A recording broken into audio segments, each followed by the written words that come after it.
สบายดีพี่น้องมื้อนี้ก็ลงมาเล่นน้ำหมู่เด้อพี่น้องหมู่เพิ่นอยู่บ้านดงดอกไม้ขอหน่อไม้นำเพิ่นเมื่อแกงเนาะพี่น้องไปพี่น้องไปซับหน่อไม้นำกันหน่อไม้เพิ่นก็เป็นตาสะอ้อนพี่น้องหลายแต่ก็บ่หลายดอกพี่น้องแต่ว่าหน่อเพิ่นออกหลายอันนี้ก็สิเป็นหน่อนางดินเด้อทุกคนงาม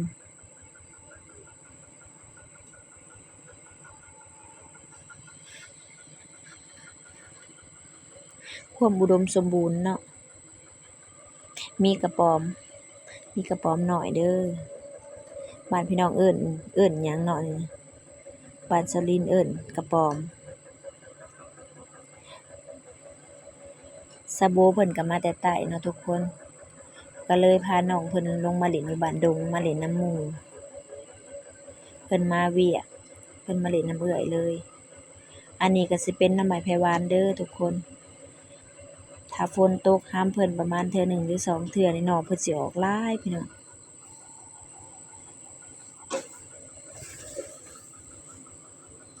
หน่อไม้ไผ่หวาน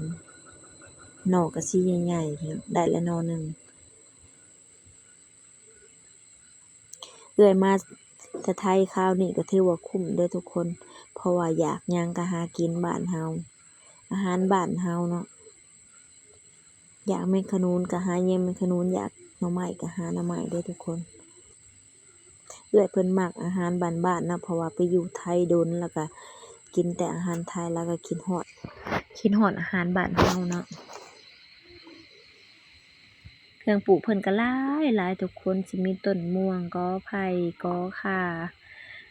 แล้วก็หลายอย่างเนาะทุกคนแหนงหน่อไม้ก็เกิดเฮ็ดซาบลาบอยู่งามแฮงเด้อสิเอิ้นจังหนึ่งก็จะเอิ้นว่าบ้านสวนเด้อทุกคนอิหยังก็มีเบิดเครื่องปลูกของเพิ่นสะโบก็ได้ละแหนงหนึ่งสะโบนี่เพิ่นมักอาหารที่แบบว่าเป็นแกงหน่อไม้ตำบักหุ่งเด้อพี่น้องเพิ่นมักแฮงเด้อสะโบแกงหน่อไม้ก็แกงให้เพิ่นกินเทื่อใดเพิ่นก็กินของมักอาหารสิเป็นอาหารหลักของชาวลาวก็ว่าได้เด้อทุกคนแกงหน่อไม้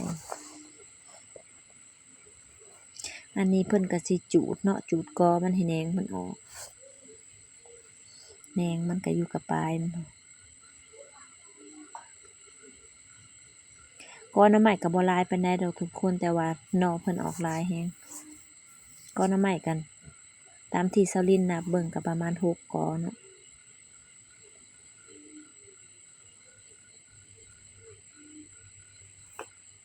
แหนงเพิ่นก็สิเกิดตามมันขอมัน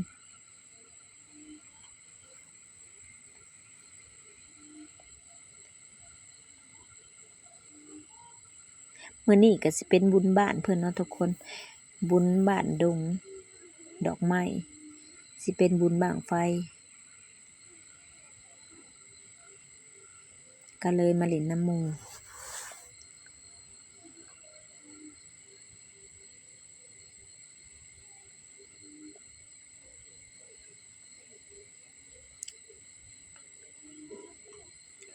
เสียงรบกวนหลายพี่น้องก็เลยเอามาพากเอาเว้าถูกเว้าผิดก็ขอโทษขออภัยเด้อพี่น้องเพราะว่าเซาลินกำลังเรียนพากย์เสียงบุญบ้านแล้วก็มีแต่เสียงเพลงแล้วก็ย้านผิดลิขสิทธิ์นะพี่น้อง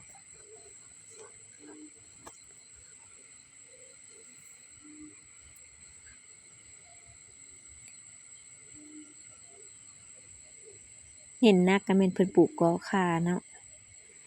กอข่านี่เพิ่นปลูกอ้อมเถียงเพิ่นเลยต้นกฐินน้อยต้นน้อยๆก็เป็นหมากเด้อทุกคน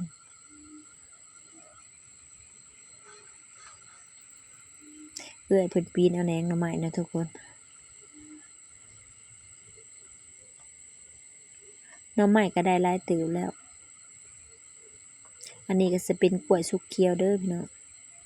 บ้านเซาลินเอิ้นว่ากล้วยสุกเขียว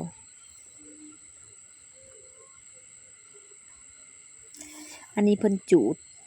และเพิ่นทางให้เพิ่นจูดให้เอิ้นว่าจูดให้เพิ่นสิเอาเครื่องปลูกมาลงกอไผ่เพิ่นก็ขยายออกหลายเติบแล้วเพิ่นบอกว่าเพิ่นขยายกอไผ่เมื่อวานนี้12เบี้ยพี่น้องวันนี้เพิ่นก็สิปลูกหมักหมักแตงดินเพิ่นงามทุกคน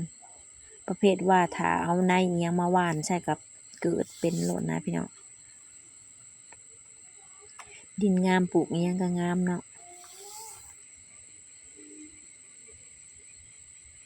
หลังจากหาหน่อไม้แล้วเพิ่นก็สิพาไปหายานางพี่น้องยานางก็หาเก็บเอาแถวป่าแถวสวนสบู่ก็ได้หน่อไม้หลายเนาะหน่อก็มีเด้อพี่น้อง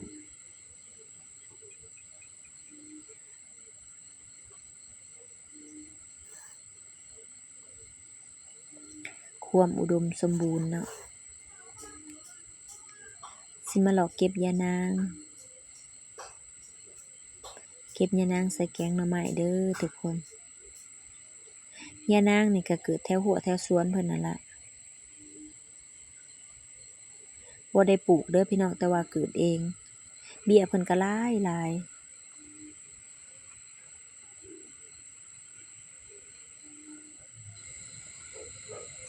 มีฮอดเต่าน้อยเด้อทุกคน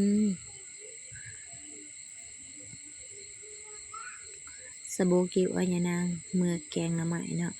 เมื่อแกงอยู่บ้านเฮาบ่มียานางเด้อพี่น้องคันบ่ซื้อเอาบ่มีลำต้นแบบนี้บ่มีต้นแบบนี้ถ้าเข้าห้านซื้อเอาได้อยู่บ้านกำลังเทื่อก็บ่มีขายเด้อพี่น้องต้องเข้าไปซื้ออยู่ตลาดปากช่องถือว่าไกลเติบ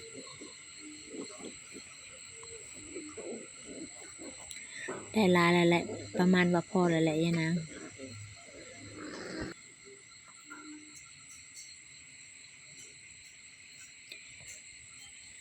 สบู่ยังบ่พอนะทุกคน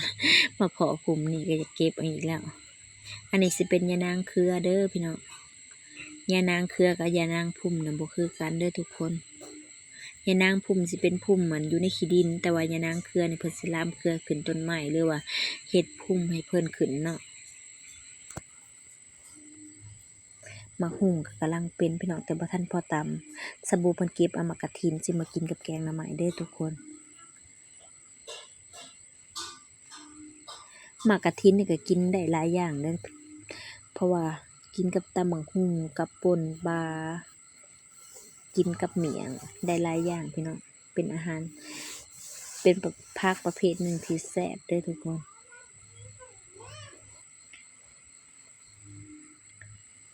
สบู่เพิ่นมักกินหมากกะทินเนาะเพิ่นเห็นต้นอยู่ไสเพิ่นสิไปเอาโลด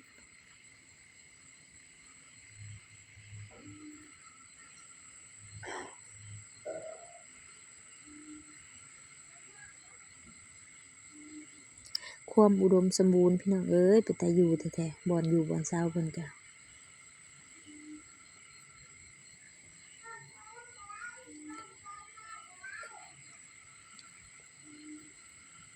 บ้านเฮาบ่มียานางก็เลยสะอ่อนพี่น้อง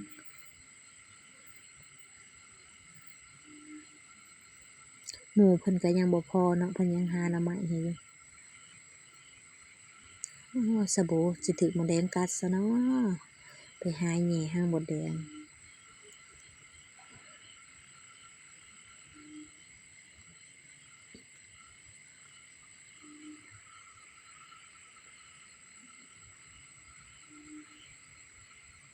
หมู่ก็สิเป็นหมู่ฮักหมู่แพงเด้อพี่น้อง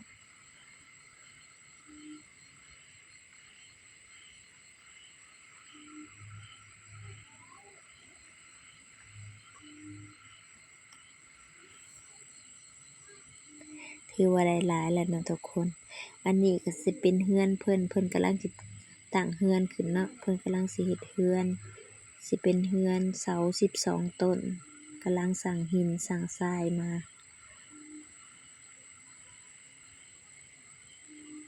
ปลูกหม้องนี้ก็ถือว่าเหมาะที่สุดเลยพี่น้อง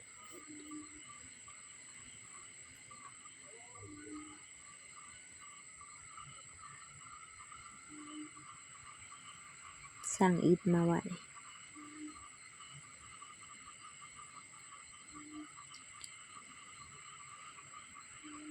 เพิ่นพาเบิ่งอันเลาะเบิ่งเฮือนเพิ่นเนาะพี่น้องมาผัดมาเพาะกับเฮ็ดบดเนาะพี่น้องพอดีเก็บเฮ็ดบดชะโบบอกว่าสิเก็บเฮ็ดบดไปแกงใส่หน่อไม้เนาะเฮ็ดบดก็เกิดอยู่ในตอลักหัวเด้อพี่น้องเก็บง่ายบ่ต้องหายาก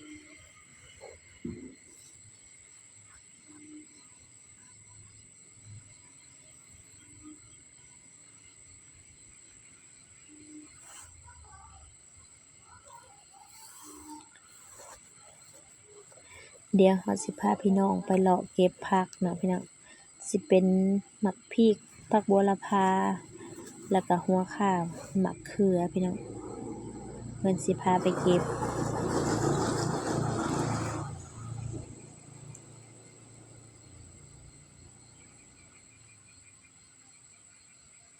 เพิ่นปลูกหน่อไม้เนาะหมู่เพิ่นว่า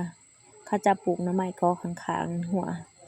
70เบี้ยพี่น้องปลูกหน่อไม้ขายเป็นกิโลเด้อพี่น้อง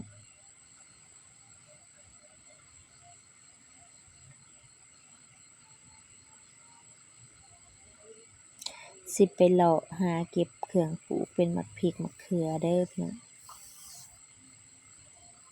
สะโบบอกว่ายังบ่พอหน่อไม้ก็เลยสับหน่อไม้ให้อีกของหมักเด้อทุกคนหน่อไม้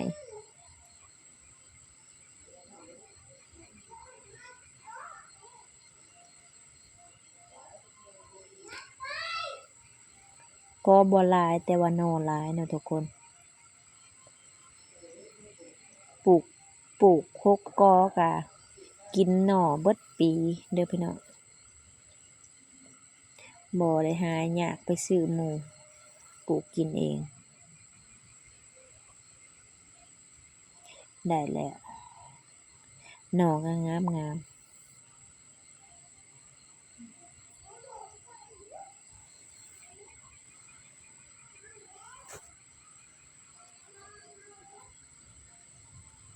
สะโบเพิ่นแกงหน่อไม้แซ่บเด้อทุกคน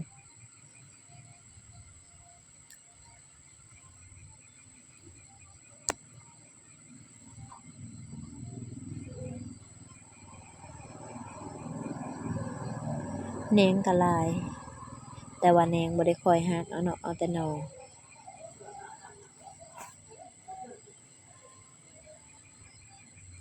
เพิ่นกำลัง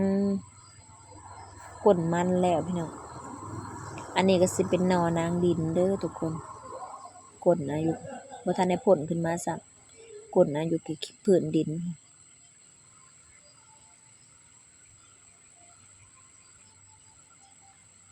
หน่อใหญ่ๆเด้อพี่น้องหน่อไม้แพรหวานบ้านพี่น้องเอิ้นว่าหน่อไม้อิหยังเนาะ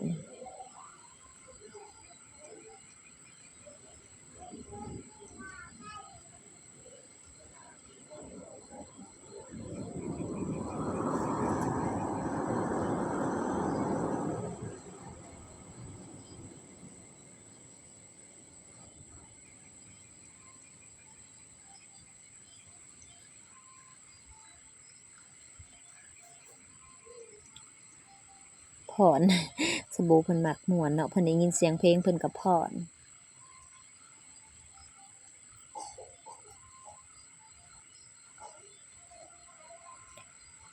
คนมักม่วน อันนี้ก็สิเป็นกออ้อยเพิ่นปลูกเบิดทุกอย่างพี่น้องต้นมักแข้งหัวโหลนบ้านพี่น้องเอิ้นว่ามักแข้งหยังเนาะ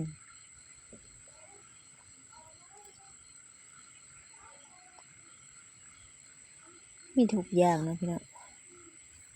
ต้นพร้าวลำค่า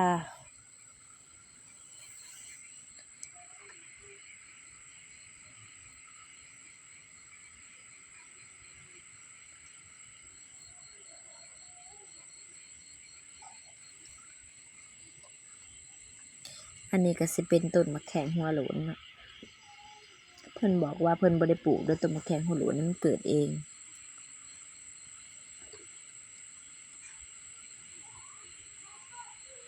มักแข้งนี่ก็แซ่บเด้อพี่น้องเอาไปเป็นเหยื่อกระปุ้นเฮ็ดเหยื่อกระปุ้นพี่จันเพิ่นไปเก็บดอกผักบัวละพาเพิ่นบอกว่าเพิ่นสิไปกินกับตำบักหุ่งในนี่บ่งามปานใดพี่น้องยับไปตอนหน้างามผักบัวละพา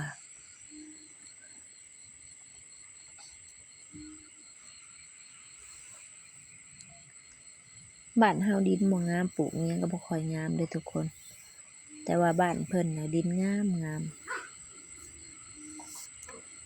ผักบัวละพานี่ก็กินกับได้หลายอย่างเด้อเนาะกินกับลาบกับป่นกับก้อยกับตำบักหุ่งตำกระปุ้น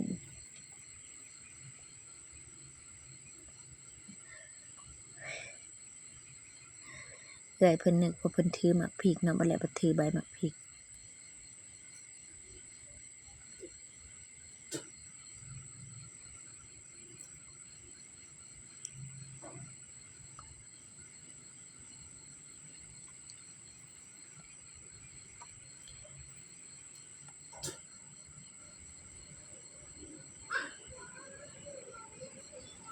พี่จันบอกว่าเก็บหมากพริกไปใส่ตำบักหุ่งเพิ่นว่าเพิ่นสิเอาหมากหุ่งไปต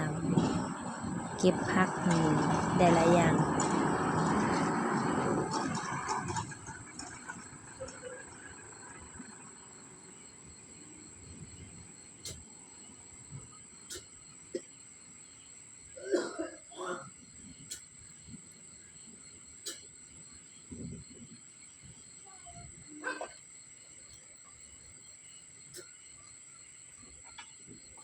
สลินบ่ได้สะออนหยังเนาะสะออนแต่กอข่ากอข่าก็งามหม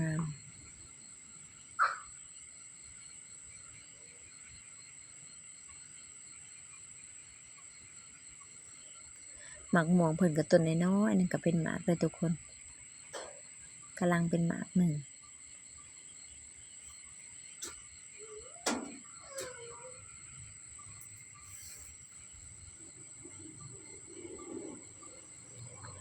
มะเขือก็เพิ่นบอกว่ากินน้ำบ่ทันแล้วก็แก่เบิดแล้วเพิ่นว่ามะเขือกับต้นนี่ก็ดกเอาเบิดซุอย่างเนาะมื้อนี้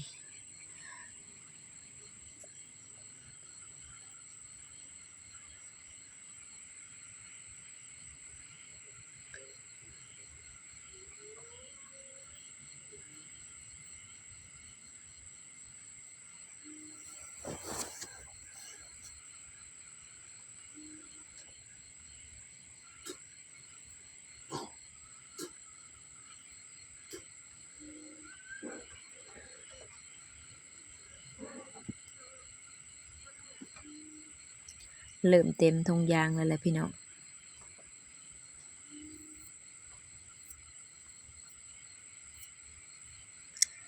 เพิ่นบอกว่าดินเพิ่นน่ะยังอยู่ไกลอยู่เพิ่นน่ะ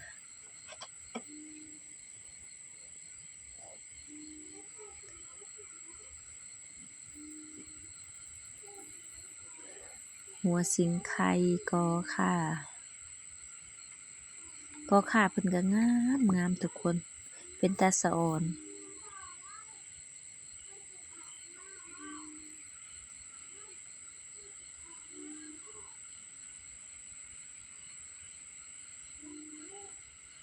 ดินถมเลิกเนาะทุกคน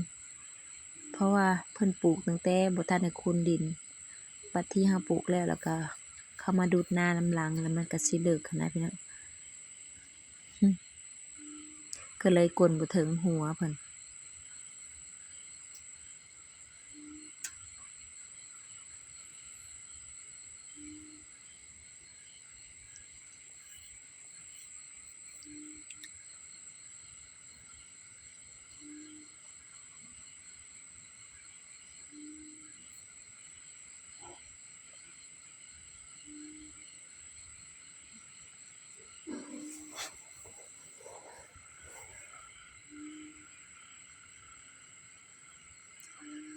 ต้นน้อยๆก็เป็นหมากแล้วเด้อมะเขือก็ได้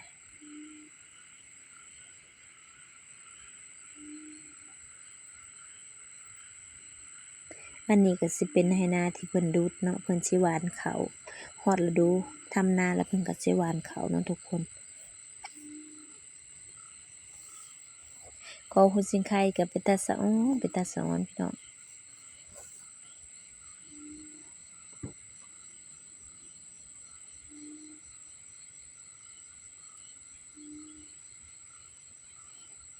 สะโบแล้วก็พี่จันเพิ่นเมาเก็บผักบัวละพาพี่น้องงามงามใบกะ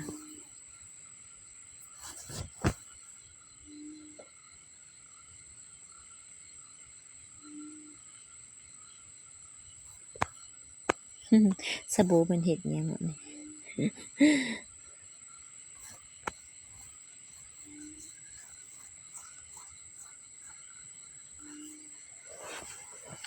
โพโพดโพผักบัวละพาได้พี่น้องเอ้ย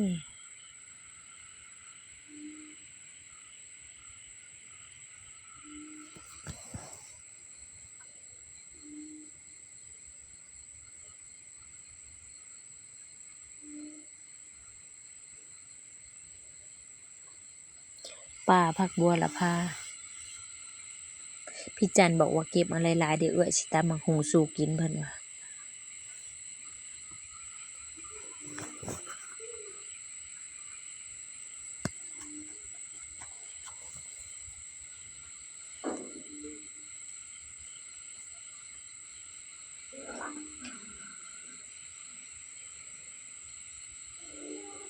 ดอกก็เป็นงูเป็นโน่นอยู่พี่น้อง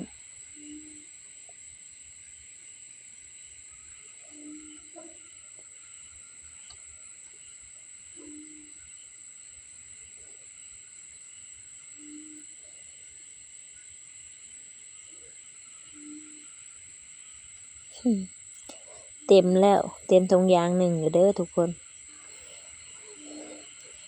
เดี๋ยวเราสิมาเก็บหมักพริกต่อนะทุกคนหมักพริกก็งามต้นหมักพริกอะสะโบบอกว่าหมักพริกกับคนจะแม่นบ่คือกันเด้หมักพริกเพิ่นหน่วยน้อยๆเพิ่นว่าบัดคนผู้เก็บผัดโตบักใหญ่เพิ่นว่า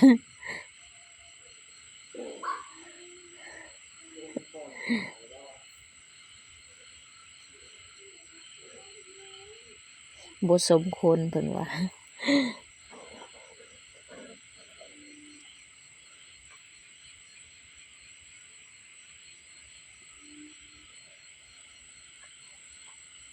ตอนนี้เพิ่นกำลังอยู่เถียงนาเนาะเพิ่นบ่ทันได้ปลูกเรือนเดี๋ยวเพิ่นปลูกเรือนเพิ่นก็สิขยายเครื่องปลูกออกหลายกว่าเก่าเพิ่นว่า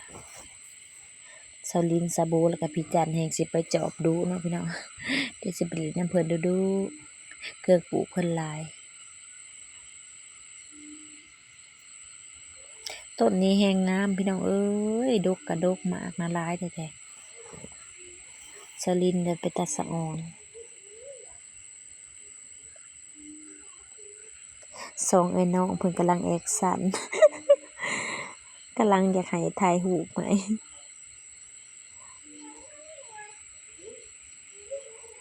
มีแต่ภูงามๆเนาะทุกคนมาเป็นครอบครัวนี่รู้สึกอบอุ่นเด้อทุกคนไปไสก็ไปนำกัน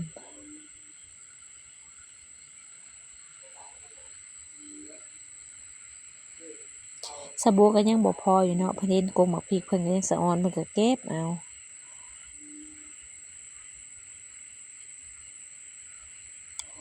มาบนบั้งไฟพี่น้องบั้งไฟกำลังขึ้น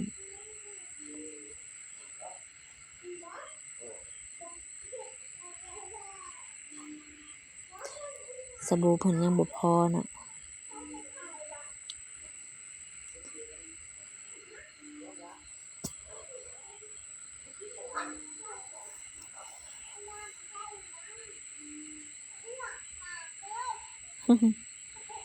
ยังบ่พออีกทุกคน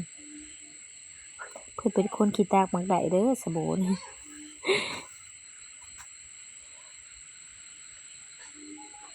เดี๋ยวเฮาสิกลับแล้วพี่น้องมาเบิ่งอ้ายเพิ่นทุบหนังเนาะเพิ่นบอกว่าทุบหนังกินกับของกับแกล้มเพิ่นก็จีหนังกินกับเหล้านะ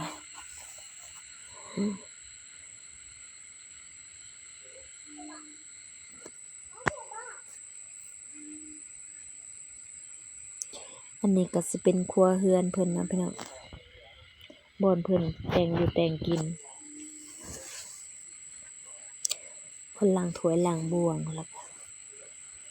สิเป็นบ่อนอาบน้ำของเพิ่นหน่อไม้ก็ยังหลายเด้อทุกคนคือขยะอยู่มีแต่หน่อ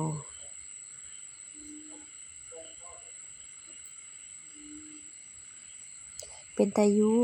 บ่อนอยู่บ่อนเช้าเพิ่นกับพี่น้อง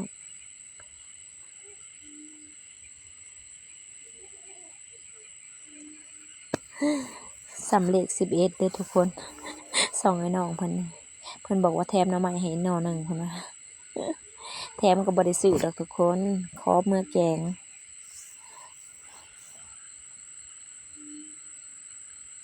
โซเลกันว่าไปบุญแล้วสิกลับมาอีกบ่เพิ่นว่ามาฮอดงานบุญแล้วเด้อพี่น้องหลังจากที่หาหน่อไม้แล้วก็มาเลาะบุญต่อพี่น้อง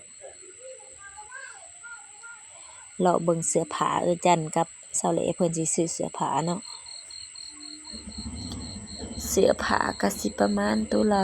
100ปลายพี่น้องอันนี้ก็สิเป็นส่งลายออกใหม่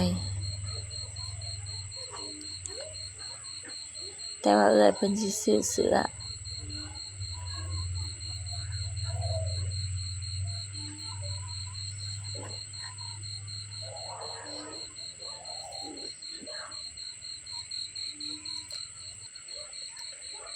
เลาะไปเลาะมาเนาะพี่น้องเพื่อสิหาเครื่องที่ถูกใจได้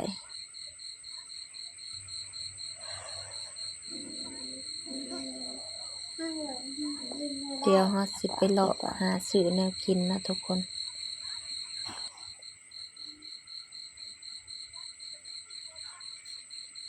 ร้านนั้นเพิ่นบ่มักเพิ่นก็สิมาเลือกเสื้อผ้าร้านนี้อีกเนาะ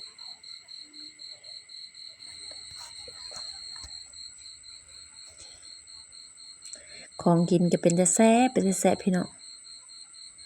สลินบ่ได้ซื้อเสื้อผ้าเนาะมีแต่มาซื้อแนวกิน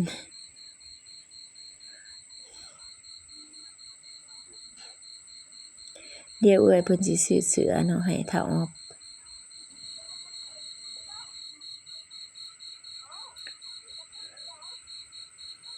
กระเป๋าก็มีแต่กระเป๋างามๆเด้อทุกคนเวลาเพิ่นมาขายนั่นนี่ก็สิมีคนมาซื้อแบบว่าย่างตามทาง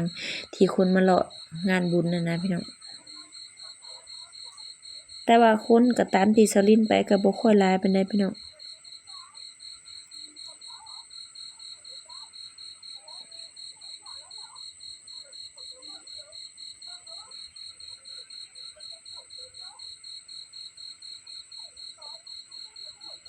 คนก็บ่ค่อยหลายคนก็บา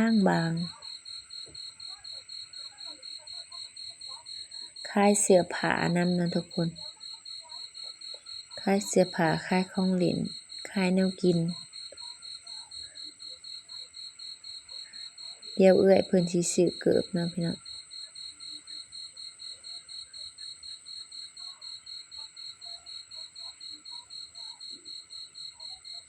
สลินมาซื้อเงาะเนาะเงาะกะโล60 บาทเด้อทุกคนขายหมักบัวขายหมักม่วงอันนี้ก็สิเป็นแนวกินเนาะมันทอดกุ้งทอด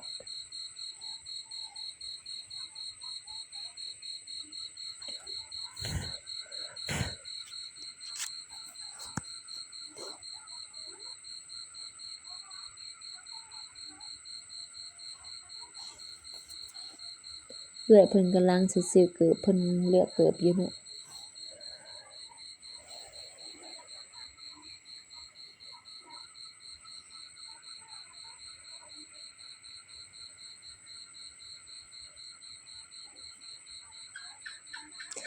ของขายก็บ่ค่อยหลายปานใดดอกพี่น้อง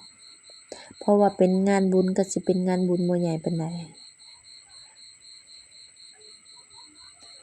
อันนี้ก็สิเป็นบั้งไฟน้อยเนาะเดี๋ยวซื้อเมื่อฝากไอ้ออฟเนาะไอ้ออฟเพิ่นบ่ได้มานำ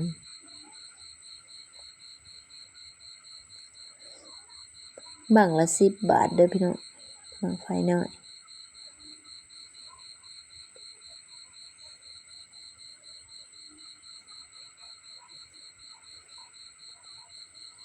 เป็นลูกชิ้นทอดไม้ละ10 บาท พี่จันเพิ่นซื้อใหม่จากใหม่เพิ่นซื้อ8ไม้เดี๋ยวมื้อปันกันกินเพิ่นว่า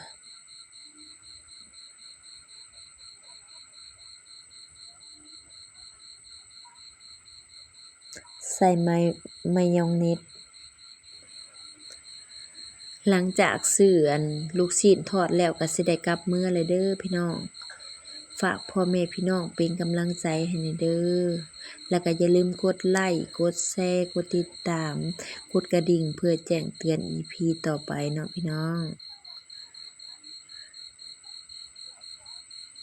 สำหรับคลิปนี้ก็สบายดี